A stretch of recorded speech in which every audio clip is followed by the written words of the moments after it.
آج وہ کسی نے کہا تھا کہ اثر کرے نہ کرے سن تو لے میری فریاد، نہیں ہے داد کا طالب یہ بندہ آزاد۔ آپ میری بات پہ توجہ کریں گے۔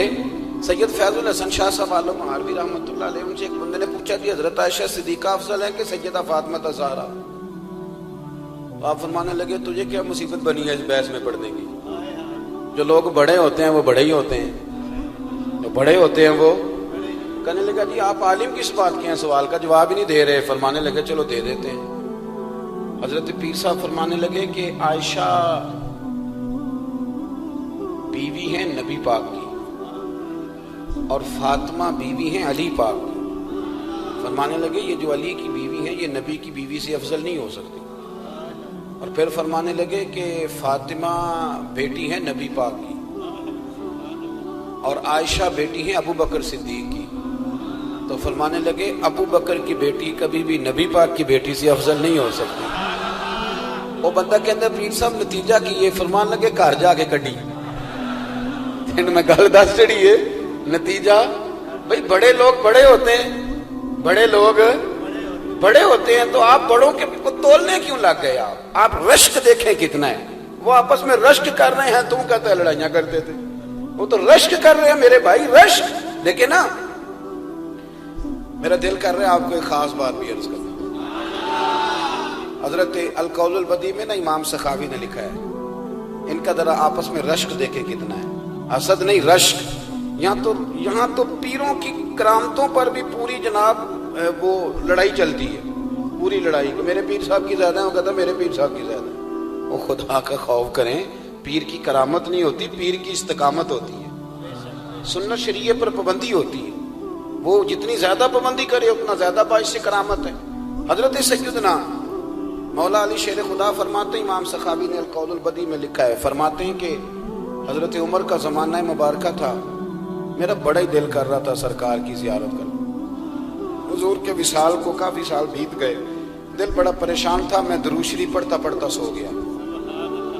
میں نے خواب دیکھی کہ اللہ کے محبوب فجر کی جماعت کرا رہے ہیں۔ چر ہویا مینو ترلے لیندیاں کدی موڑ میرے ول واگاں، جے خواب میری وچ ایک وار جے آویں میں ساری عمر نہ جاگاں۔ کہتے ہیں حضور نماز پڑھا رہے تھے فجر کی، دو صورتیں سرکار نے پڑھی پر بڑا ہی مزہ آیا، بڑا ہی مزہ۔ کہتے ہیں نماز مکمل کر کے نا تو سرکار نے صحابہ کی طرف رخ نور کیا تو ایک صحابی کھجوروں کا ٹوکرا لے کے آئے، یا رسول اللہ تازی کھجوریں پکیاں قبول کریں۔ حضور نے ایک کھجور اٹھائی، صاف کی، کھائی، باقی ایک ایک صحابہ کو بانٹی۔ حضرت علی کہتے ہیں 15-16 صحابہ کے بعد میرا بھی نمبر لگا، کھجور کھائی۔ کھجور کا نہیں، دست مصطفیٰ کا بڑا مزہ تھا۔ کہتے ہیں بڑا ہی مزہ آیا۔ ابھی میں کھجور کھا ہی رہا تھا کہ مسجد نبوی میں اذان ہو گئی۔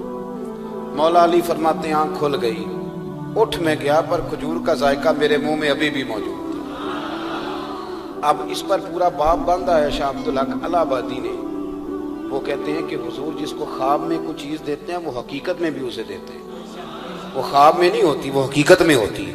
پورا باب ہے، بہرحال عنوان پہ رہنا چاہتا ہوں۔ حضرت علی فرماتے ہیں میں اٹھا، وضو کیا، سنت پڑھی، مسجد چلا گیا، جا کے صف میں بیٹھ گیا۔ عمر فاروق آئے جماعت کرانے۔ کہتے ہیں عمر نے نماز شروع کی تو مجھے جھٹکا تب لگا جب عمر نے بھی وہی صورت شروع کر دی جو خواب میں سرکار نے پہلی رکعت میں پڑھی۔ میں سمجھا اتفاق ہے، لیکن کہتے ہیں دوسرا جھٹکا جب لگا جب دوسری رکعت میں حضرت عمر نے وہ صورت پڑھی جو حضور نے خواب میں دوسری رکعت میں پڑھی تھی۔ کہتے ہیں میں اب بڑا پریشان ہوں کہ یہ بات کدھر کی کدھر جا رہی ہے۔ مولا علی شیر خدا فرماتے ہیں نماز مکمل ہوئی تو کھجوروں کا ٹوکرا بھی آ گیا۔ فرماتے ہیں اب تو میری حیرت کی حد نہ رہی، حضرت عمر نے ایک کھجور اٹھائی، صاف کی، کھائی، دوسرے صحابی کو، تیسرے کو، چوتھے کو، 15-16 صحابہ کو ملی، مجھے بھی دی۔ کہتے ہیں کھجور کھائی، مزہ بڑا آیا۔ حضور سے تو دوسری مانگنے کو دل کرتا تھا پر مانگی نہیں تھی، ادب تھا۔ عمر سے تو یرانہ تھا نا اپنا۔ ان کا رشک دیکھیں، آپس میں رشک دیکھیں، حسد نہیں رشک۔ فرماتے ہیں یرانہ تھا نا، تو میں نے عمر سے کہا یار ذرا ایک کھجور اور دینا نا ذرا ایک کھجور۔ تو کہتے ہیں جناب عمر فاروق نے کھجور اٹھائی، صاف بھی کی، میں سمجھا ملنے لگی ہے، اٹھائی بھی، صاف بھی کی، اور دوسرے صحابی کی طرف ہاتھ بڑھایا، میری طرف دیکھ کے ہلکا سا مسکرائے، فرمانے لگے علی ایسے نہ کر، اگر رات کو نبی پاک سے دوسری لیتا تو میں بھی سویرے تجھے دوسری دے دوں۔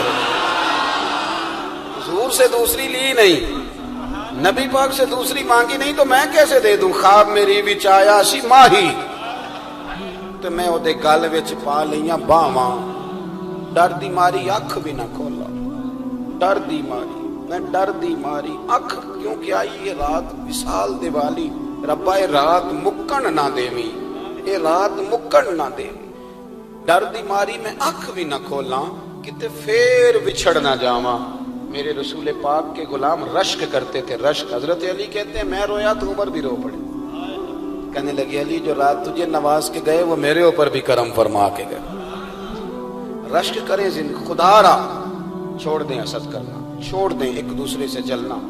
اب تو آپ یقین کریں دیندار لوگوں کا، اہل حق لوگوں کا جواب در جواب، جواب وال جواب، اس طرح ہم نے الجھایا ہے چیزوں کو کہ نئے آنے والا آدمی کہتے ہیں کہ دین کی اصل بات اصل میں بتا کون رہا، تو میلہ لگ گیا ہے، کوئی کہانی سنا رہا ہے، کوئی بات کر رہا ہے، کوئی اس کو غلط کہہ رہا ہے، کوئی بندہ ایسا ہے ہی نہیں جو بالکل ٹھیک ہو۔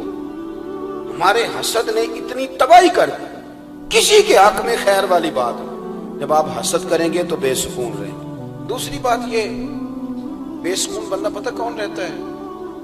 میں نے یہ بھی آیت پڑھی، الا بذکر اللہ تطمئن القلوب، اللہ فرماتے ہیں یاد رکھو، خبردار ہو جاؤ، اللہ کا ذکر کرو گے تو دلوں میں چین ہو۔ پتہ ہے بے سکون کون رہتا ہے؟ جو نتیجہ اپنی مرضی کا مانگتا ہے۔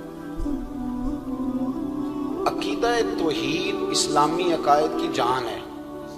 جب آپ نے کہا لا الہ الا اللہ محمد الرسول اللہ صلی اللہ علیہ وسلم، اس کا معنی یہ ہے کہ اب میں اپنے آپ کو اپنے اللہ کے حوالے کرتا ہوں۔ اب رب غریبی میں رکھے پھر بھی میں راضی ہوں، بیماری میں رکھے پھر بھی راضی ہوں، صحت میں رکھے پھر بھی، اولاد دے تو پھر بھی راضی ہوں، نہ دے تو، سمجھے میری بات، یہ توحید ہے۔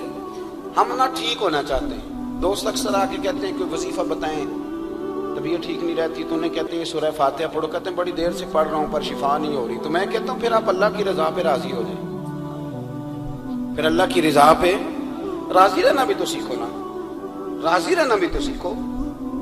بہت ساری بے سکونی اس بات کی ہے کہ ہم چاہتے ہیں میری مرضی کا سکون ہو، میری مرضی کا گھر ہو، میری مرضی کے بچے ہوں۔ بھئی ایسا نہ کریں، آپ اپنے حق میں اپنے رب کے فیصلوں کو قبول کریں، آپ قبول کریں اپنے مالک کے فیصلوں۔